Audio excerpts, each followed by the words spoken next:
prihodnost evropske mladine in kaj so ključni izzivi v prihodnje? No, najprej danes pohvalim vse mlade, ki so nas že v tem predverju dogajanja seje počakali in pričakali z evropskim pogledom mladih na to, kaj se nam dogaja, tudi z agencijo Novit. Mislim, da je prihodnost mladih v Evropi vendarle svetla prav z vidika vseh odločitev, ki jih je sprejela tako Evropska komisija kot tudi slovenska vlada.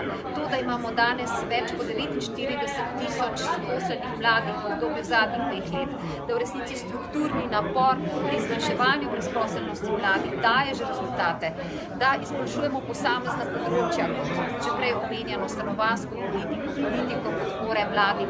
Vrsto je evropskih kohezijskih projektov, recimo na področju izobraževanja samo v vrednosti 170 milijonov evrov v teh letih, kaj šele na drugih področjih vse to kaže na to, da vendarle so mladi v resnici prioriteta.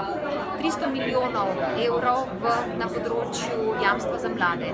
To so značilnosti, ki prevevajo danes celotno Evropo. V tem smislu to je prihodnost, a vendar so ustvarjamo skupaj. Zato je najbolj pomembno sporočilo danes mladim v Evropi, da se ne le poslušamo in slišimo, ampak da stopimo skupaj tudi v iskanju rešitev za vse mlade. Prednost, ki pa jo imajo danes mladi, morda v primerjavi z nami malo starejšimi, da so neprimerno lahko bolj mobilni, tudi mednarodno ozaveščeni in da je znanje pravzaprav tisto, ki jim je ves čas na dosegu roke.